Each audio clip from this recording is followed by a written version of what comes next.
엘리사가 흉년의 때에 길갈에 있는 그 선지 학교, 그러니까 오늘날면은 이제 신학교죠. 근데 이제 말씀을 가르치던 엘리사가 식사 때가 돼서 사환에게 국을 끓여라 이렇게 하죠. 그래서 뭐 흉년의 때니까 큰 솥을 걸어서 국을 끓이는데 뭐 국거리가 마땅치 않았던 것이 분명합니다. 그래서 어떤 한 사람, 아마도 선지생도일 것 같아요. 그가 들에 이제 채소를 캐러 나갑니다. 그런데 뭐 흉년의 때에 무슨 들판에 먹을 만한 채소가 있겠어요. 찾아다니다가 어떻게 뭔가를 대단한 것을 발견했다고 했는데 그게 이제 들호박이었던 것이죠. 들호박을 따다가 막 썰어가지고 국에 넣었어요. 근데 그게 이제 독이 있는 들호박이다 보니까 뭐 독이 국 전체에 퍼져서 여기 보면은 뭐 먹어보려고 했지만 먹을 수가 없는 그런 상황이 됐어요. 그러니까 이제 국을 다 쏟아버릴 상황에 됐는데, 그러니까 이제 뭐 나름 그 한 사람은, 그 선지생도는, 오늘날로 하면은 그 전도사님은 무엇인가 주를 위해서, 또 굶고 있는 선지생도들을 위해서 뭘 하고자 했는데 기껏 들호박을 따온 것이에요. 이걸 보면은 우리가 마음에 선함이 있다고 해서 실수를 안 하는 게 아닌 거죠.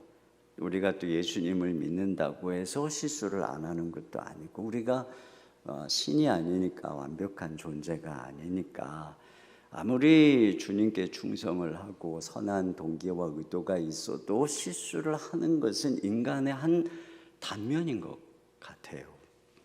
근데 오늘 이 말씀의 결말이 뭐냐면은, 엘리사가 가루를 솥에 던져서 독을 해독하고 결과적으로 그 실수를 통해서 모든 선지 생도들이 배부르게 먹는 그런 내용이죠. 그야말로 이제 실수를 합력해서 선을 이루는 그런 내용이 나와 있어요. 여기서 발견하는 세 가지 은혜를 나누려고 하는데, 첫째는 하나님은 우리 실수에 너그러우시다는 것입니다.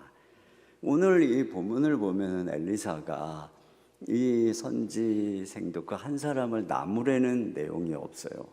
여기 실수한 사람을 한 사람이라고 하는데, 이어지는 그 다음의 내용에는 또 어떤 한 사람이 흉년의 때에 이 선지학교에 보리떡 20개와 그리고 또 채소를 가지고 옵니다. 근데 선지생도는 100명인데 보리떡 20개, 또 그런 한 사람이 나와요. 또 그 뒤에 나아가면은 나아만 선지자의 집에 사로잡혀간 한 소녀의 이야기가 또 나옵니다. 물론 그 사건 속에서도 중요한 역할을 하는 사람들은 그냥 그 한 소녀일 뿐 아니라 또 그 사환, 종들인 것을 알 수 있어요. 또 그 뒤에 가면은 이제 선지 학교에 이제 아마 숙소를 지느라고 나무를 이제 하다가 빌려온 도끼를 물에 빠뜨린 또 한 사람 이야기가 나옵니다. 이렇게 이제 무명의 한 사람인데, 그들의 특징이 뭐냐면은 작아요, 연약해요. 그리고 뭔가 그들의 헌신이 부족해요. 100명인데 뭐 20개 보리떡 가지고 이게 뭐가 되겠나 하는 것이죠. 또 뭐 그 소녀 역시 그저 그냥 소문 한 조각을 듣고 있는 여종에 불과하고, 또 정말 그 말을 믿을 만한 건지 말이죠. 그러나 물론 이 여종의 입장에서는 정말 그 원수의 나라에 그렇게 그 주인을 위해서 이 소식을 전한다는 게 굉장한 것이죠. 여종의 입장에서는. 또 이 빌려온 도끼를 물에 빠뜨린 것도 보면 참 빌려온 것까지는, 그래서 열심히 나무를 자르는 것까지는 좋았는데 이게 뭐 실수를 하는 것입니다.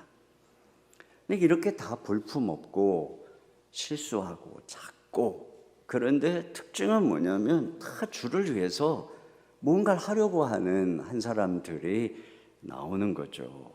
그리고 엘리사는 그 작은 헌신을 매개체로 해서 당신의 일을 이루어 가더라 하는 것이 여기에 나오고 있는 것입니다.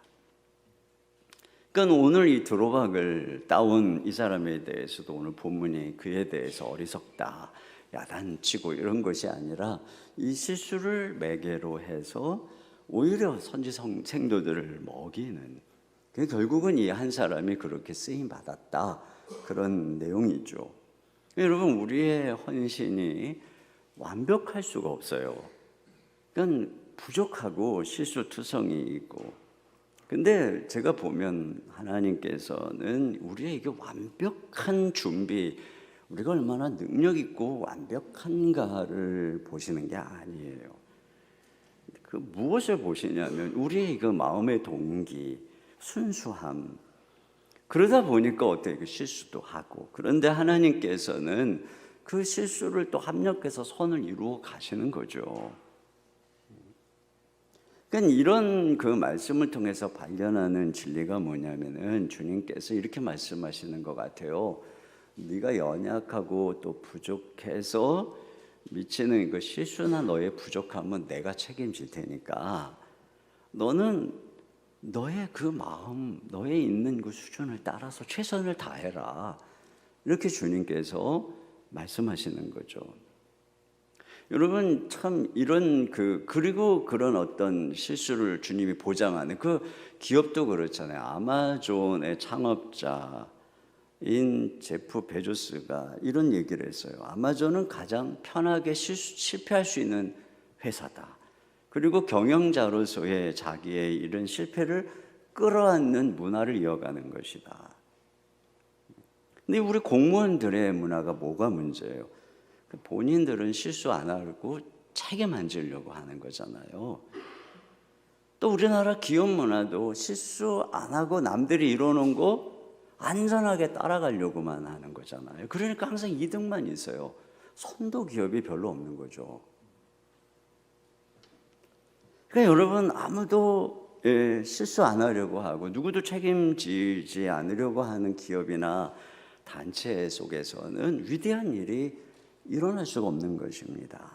교회가 역사 속에서 굉장히 모험적이고 또 위대한 행진을 할 수 있었던 이유는 이런 거죠. 그리스도 안에서 우리가 실수할 수 있기 때문에, 그 실수가 끝이 아니기 때문에, 그리고 이 모든 것을 합력해서 하나님이 선을 이루시기 때문에. 베드로 보세요. 얼마나 실수가 많습니까? 근데 결국 그가 우리 주님의 은혜 속에 다시 일어나고 다시 일어나고, 그래서 이 사도로서의 수장이 되잖아요. 이런 것이, 그러니까 여러분, 실수를 우리가 두려워해서는 안 돼요. 실수하지 않으려고 너무 준비하고, 준비하다가 인생 다 보내고. 그러니까 주님께서 우리가 실수하지 말라고 부르신 게 아니라, 실수는 내가 책임질 테니까 너희가 있는 모습 그대로 어떤 모습에서든지 나가서 세상과 한판 승부를 벌려라. 그럼 내가 너를 통해 일하겠다, 이것이죠. 두 번째로 여기서 발견하는 것은 하나님은 이 드로박을 참호박으로 바꿔주신다는 것이에요. 이 엘리사가 가루를 넣어서 드로박 안에 있는 이 독을 제거하잖아요. 그리고 그것을 이제 퍼다가 먹여주는 것이죠. 드로박이 먹을 수 있는 참호박으로 바뀐 것입니다. 그러니까 제가 이 말씀을 묵상하다가 들은 생각이 뭐냐면, 하나님은 처음부터 이런 방법으로 선지 생도들을 먹일 작정이 아니었을까? 처음부터 이 독이 든 들호박을 식용으로 쓸 생각이 아니었을까 하는 거죠. 그렇다면은 이 선지 생도의 이 한 사람의 실수조차도 하나님의 섭리 안에 있는 것이고, 어떤 면에서 이 실수도 필연인 것이에요. 그렇잖아요. 그럼 하나님의 섭리 안에 있었다면 말이에요. 그런 면에서 하나님께서는 이 완벽한 사람보다는 이 실수를 두려워하지 않는 사람을 사용하신다는 거죠. 다시 제가 반복해서 말씀을 드리지만, 제가 그 교회를 개척을 하기로 결심할 때 많은 사람들이 말렸어요. 왜냐면 제가 사랑의 교회에 있을 때 워낙에 몸이 자주 아프고 늘 많이 성도님들이 기도하고 그랬기 때문에, 또 몸이 아프다 보니까 사람이 굉장히 내성적이 되잖아요. 그러니까 저한테 목사님들이 와가지고 목사님 같이 내성적인 사람은 개척하면 안 된다, 또 목사님 같은 분은 개척하면 죽는다, 또 막 이런 이야기도 저한테 했어요. 근데 참 많은 사람들의 그런 말이 다 옳죠. 심지어는 오카노 목사님조차도 저를 부르다가, 갑자기 개척할 준비하고 있는 거 뻔히 알고 있는 저를 부르다가 부산에 있는 어느 교회에서 너 원하니까 가라 그러신 거예요. 저는 개척하고 싶습니다. 그랬더니 분명히 한 달 전에 허락하신 분이 너 개척 안 어울려? 저한테 그러시면서 그랬어요. 근데 이제 이미 저는 마음이 정해진지라, 정말 사람들이 볼 때 그냥 주님 믿고 그게 내 속에 있는 부르심이라 믿고 그냥 걸어간 거예요. 물론 후회도 많이 했어요. 처음에 개척하고 3년은 진짜 내가 잘못 왔구나, 정말 내가 왜 목사가 됐을까, 이런 후회를 하기는 했어요. 그러나 결말은 이렇게 될 줄 누가 알았겠어요. 제가 10년 만에 광교에 건축을 할 때 어떤 목사님이 저한테 그러셨어요. 이 목사 간이 배 밖에 나왔구만 그랬어요. 저는 그제서야 내가 간이 배 밖에 나온 행동을 한 거구나 하는 걸 깨달았어요. 내가 이렇게 무모한 행동을 했구나. 그러나 그땐 그거 몰랐어요. 그냥 주님 앞에서의 주님 믿고 그냥 걸어간 것뿐이었고, 또 최근에는 이 코로나 와중에 이음센터라는 빌딩을 매입하고 거기에 대안학교 또 법인을 만들어서 사회 복지 사역들을 꿈을 키워가는데, 갑작스럽게 성도들의 많은 상황이 저는 금방 풀릴 줄 알았는데 코로나는 계속되고 금리는 올라가고 믿음으로 한 발을 내디뎠지만 참 힘든 일이죠. 또 성도들은 동요하는 그런 상황들이 있을 때 저는 그런 생각이 들었어요. 내가 참 아둔하고 또 순진하구나.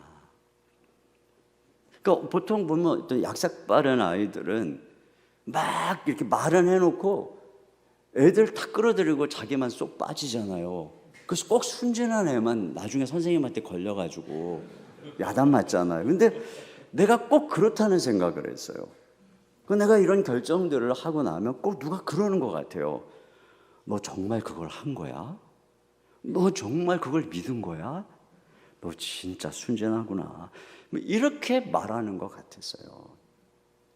근데 하나님께서는 그런 순진한 사람들을 목사로 세우고 세상 물정 모르는 사람들을 당신의 종으로 세운다는 생각이 들어요. 그래서 이 세상에도 보면 젊은 부부들 약삭 빠르니까 애도 안 낳고 하나밖에 안 낳고, 근데 전도사님들은 막 셋씩 낳고 막 이 대책이 없잖아요. 네? 그러니까 하나님께서는 그런 사람을 통해서 일하시는 거예요. 또 너 인생 어떻게 살래? 대책이 아무것도 없잖아요.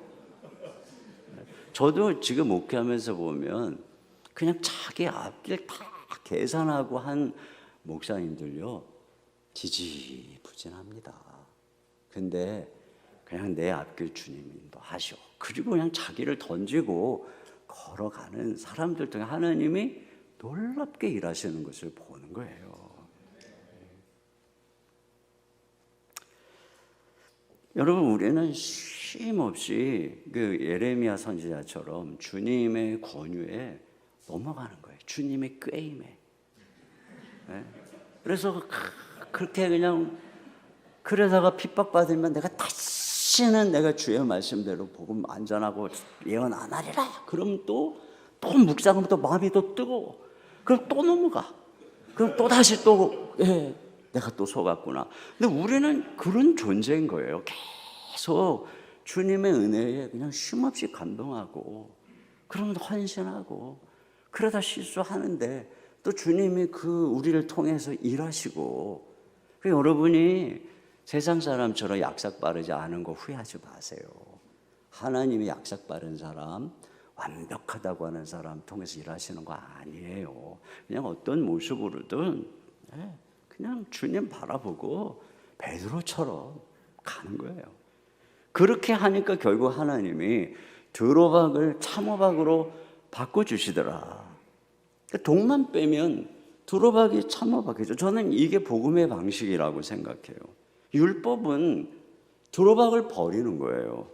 근데 복음은 애가 아무것도 못 쓸 드로박을 해서 독을 해독해서 참호박으로 바꿔서 유용하게 만드는 것입니다. 저는 제자훈련 사역을 개척 때부터 했죠. 근데 한 10년쯤 지나니까 제자훈련 안에서 제자훈련을 받은 성도들에게 있어서 바리새적인 모습을 보는 거죠. 열심히 말씀을 가르쳤더니 남을 판단하고 위선적이고, 또 교회가 막 살얼음판을 걷는 것처럼 보이고, 어느덧 교회가 율법화되고 종교화되가는 것을 보는 거죠. 그리고 자기를 가르치기보다 이런 어떤 남을 먼저 가르치려고 하는. 자, 그러면 제가 제자훈련은 바리새인을 양산하니까 잘못된 목회 방식이다, 버리자, 그래야 할까요? 여러분, 그렇지 않죠. 제자훈련이 무슨 프로그램이어서 제가 시작한 게 아니기 때문에, 꼭 사랑의 교사 했기 때문이 아니라 성경에 우리 예수님이 가르쳐 주신 방식이기 때문에. 근데 왜 이런 일이 일어나는가? 시스템이 잘못된 게 아니라 그 안에 복음이 온전히 녹아있지 않는 게 문제였던 것이죠.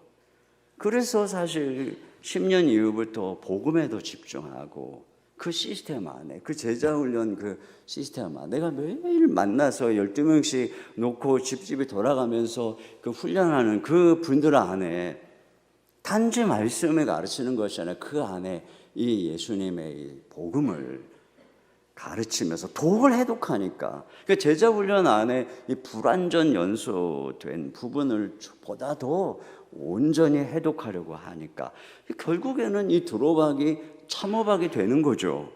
여러분, 전통적인 직분 제도에는 권위적인 요소가 있어요. 그래서 없애자.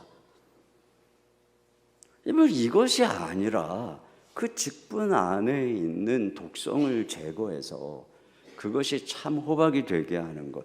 이게 복음의 방식이죠. 사람들에 대해서도 저 사람은 드로박이야, 저런 스타일의 사람은 절대 안 돼.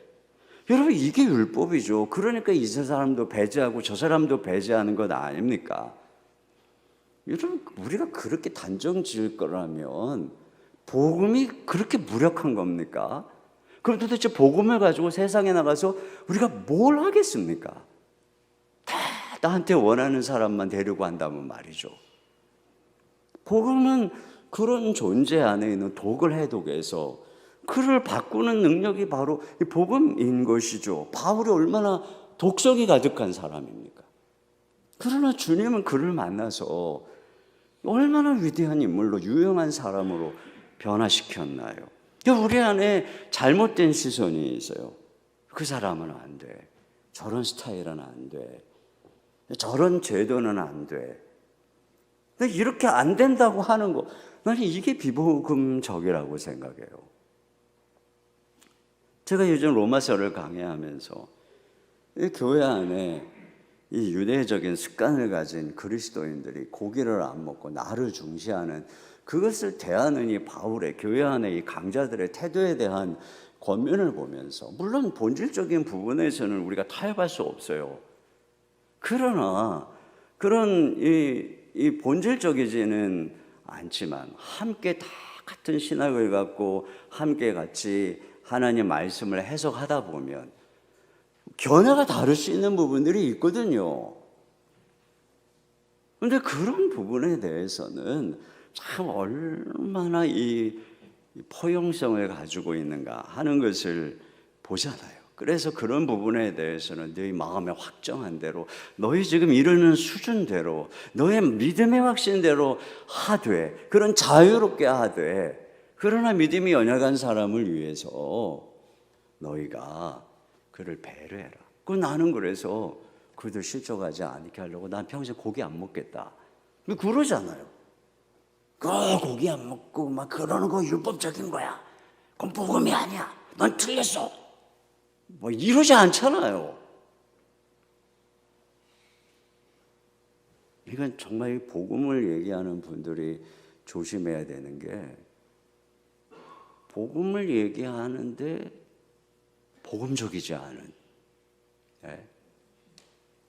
그럼 누군가 그러잖아요. 청교도들이 얼마나 복음. 근데 누군가 어느 목사님 그러셨어요. 자기는 청교도는 좋아하는데 청교도를 좋아하는 사람은 싫어한다고 말이죠. 네. 진짜 우리가 이런 것도 되게, 여러분 아시는 것처럼 영국에 찰스 있을 때 청교도들이 공화정 잠시 해가지고 그 성공에 몰아내고 그런 적 있잖아요. 그 청교도들이 말이에요. 그때 그 존 오웬도 있던 시절이에요. 그때가. 근데 그냥 얼마나 막 절기도 필요 없다, 이것도 필요 없다, 저것도 필요 없다. 성탄절도 다 폐지하고, 성탄절 때 무슨 건포도를 넣은 푸딩인가 못 먹게 하고 말이죠. 그러니까 영국 국민들이 이 뭔가 이 청교도들이 오면 뭔가 달라질 줄 알았는데 너무 경직되고 너무 포용을 안 하니까 우리 다시 성공회로 갈래. 그렇게 된 것 아닙니까?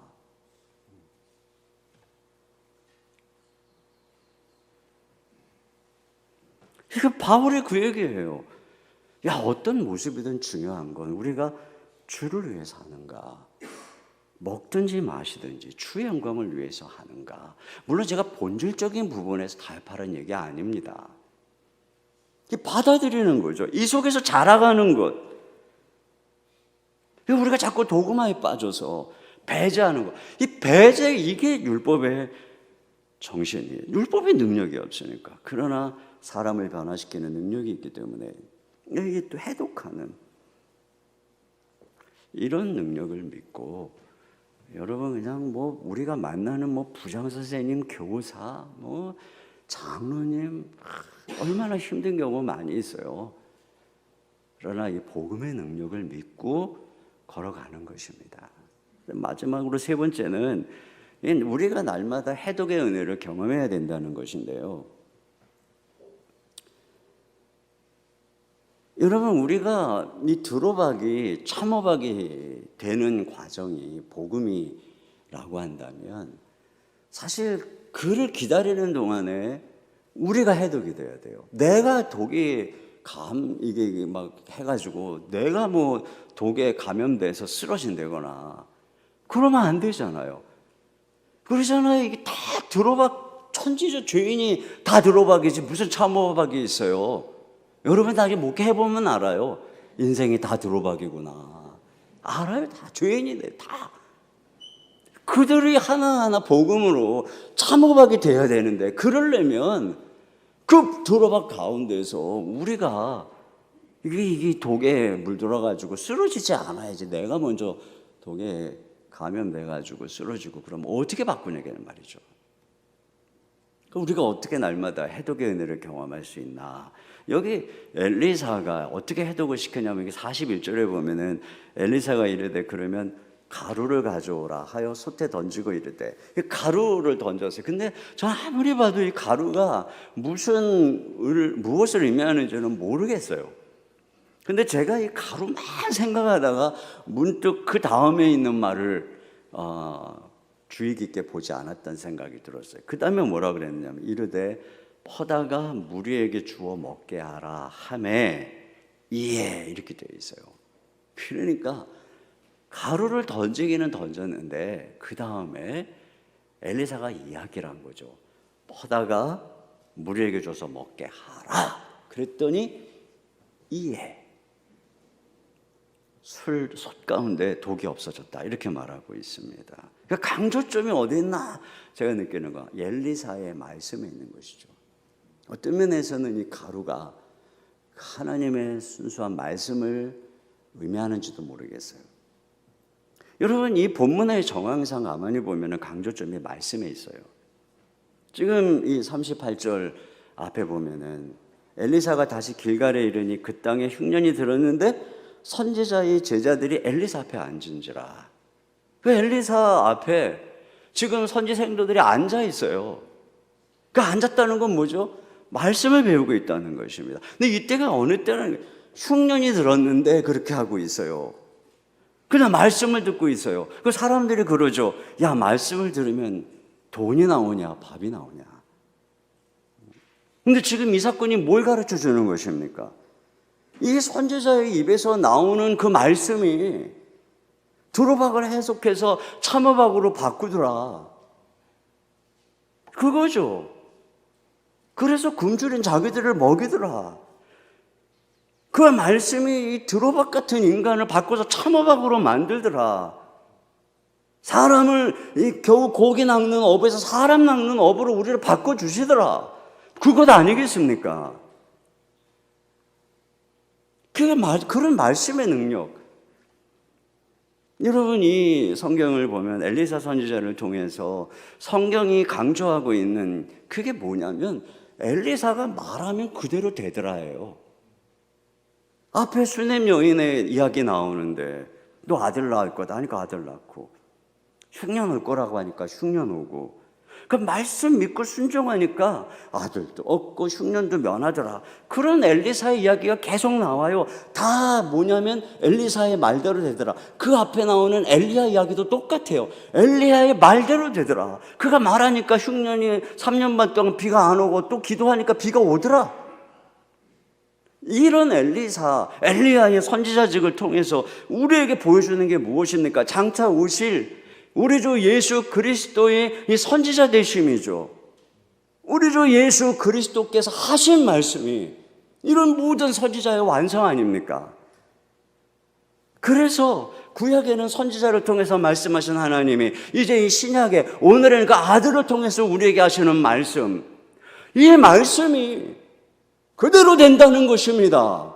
구약의 선지자가 얘기해도 됐는데 예수님이 십자가와 부활을 통해서 우리에게 주신 이 생명의 그 아들의 말씀, 이건 얼마나 더 그대로 될 것이며 사람을 변화시킬 것이며 이 역사의 모든 것들을 그 말씀으로 창조하고 이끌어 가시는 능력이 되겠냐는 말이죠.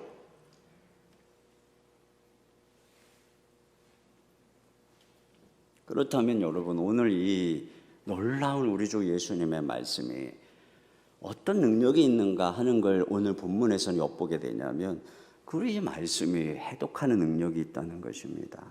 예수님이 우리가 마셔야 되는 모든 독, 저주, 사망, 이 쓴 잔을 마셨기 때문에 우리 주님의 말씀은 드로박으로 인해서 우리가 독을 먹고 이 세상의 수많은 것들이 또 죄악들이 우리를 찌를 때 그것이 우리를 해하지 못하도록 우리 주님의 말씀이 우리를 해독하는 것입니다. 그래서 그의 말씀을 보내서 우리를 고치고 위험한 지경에서 우리를 건져주시는 것이죠. 제가 목회를 하는 여정 속에서 생각해 보면 그냥 매일 독이에요. 매일 만나는 사람, 또 끊임없는 불평, 원망, 비난, 그야말로 출애굽의 백성들, 누군가 그랬어요. 교인들이 요즘 기독교 교인들이 원불교 신자래요. 그게 무슨 말이까 했더니 원망과 불평이 가득한 교인들이라는 거예요. 근데 진짜로 광야에서 끊임없이 원망하고 불평하다가 다 엎드러진 이 모습이 교회 안에서 그대로 나타나는, 그렇지 않아요 여러분? 우리가 교회가 무슨 모여서 꽃놀이 하는 것도 아니고 모여서 맨날 회식하는 것도 아니고, 그렇잖아요. 교회가 모여서 함께 주의 영광을 위해서, 어떤 분 그러더라고요. 주의 일을 하느니 안 싸우는 게 낫다. 그건 틀린 말이에요. 여러분 안 싸우고 가만히 있으면 망하는 거예요. 진짜 주님의 능력은 주의 일을 하면서 안 싸우는 거지. 놀면서 안 싸우는 거. 그건 못하는 사람이 어디 있어요? 여러분 부서 맡아가지고 교사들한테 맨날 먹고 놀고 대다대다 그러고 보세요. 여러분 싸울 일이 뭐가 있어요?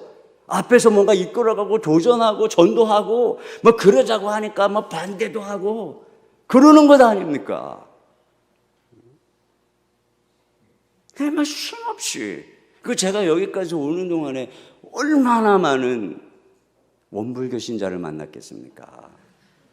매일 독이 가득하고 눈을 뜨면 정말 진짜 교회 가기 싫고, 저는 진짜 교회 가기 싫어요.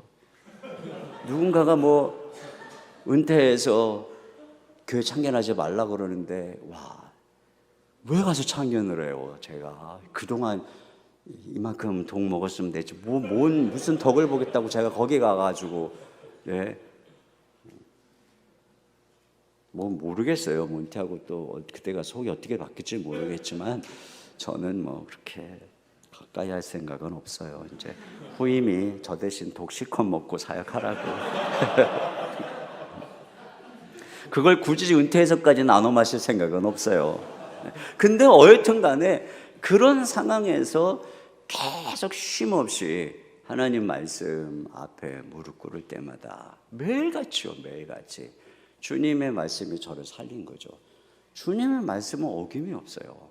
항상 그 상황에서 제게 위로하시고, 그 상황에서 제게 갈 길을 알려주시고, 그 상황에서 꼭 필요한 지혜를 주시고 능력을 주시고.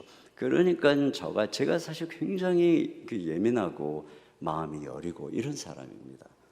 그런데 지난 시간 동안 제가 이렇게 할 수 있는 이유는 주님이 쉼없이 해독을 해주셨기 때문에, 해독의 은혜 때문에 그런 것이죠. 그렇게 해서 참는 거예요. 그러니까 나의 속 좁은 생각으로는 나는 참을 수가 없는 사람인데, 그런데 계속 주님이 은혜를 주시고 또 기도할 때 은혜를 부어주시고 해독해 주시고, 그러다 보니까 참는 사람이 된 거죠. 견디는 사람이 된 거예요.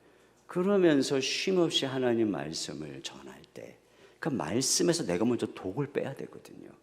그래야 상대가 독을 안 먹지.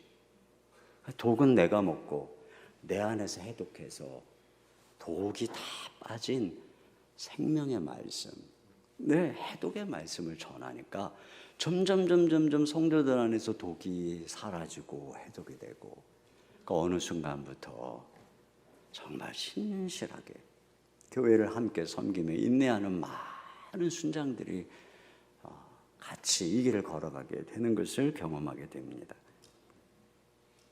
우리가 이 세상에서 만나는 사람들은 어느 정도 다 드로박입니다. 예외가 없습니다.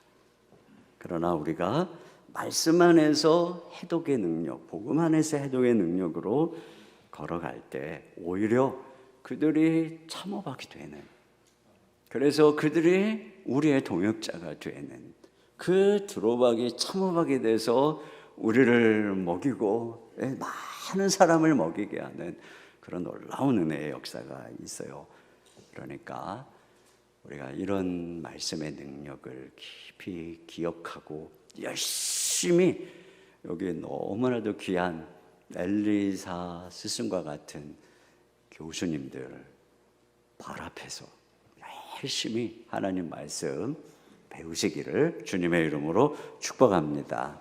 기도하겠습니다. 하나님 아버지, 감사합니다. 오늘 이 말씀을 통해서 우리 주 예수님 안에 있는 해독의 능력이 얼마나 놀라운 것인지 함께 나누었습니다.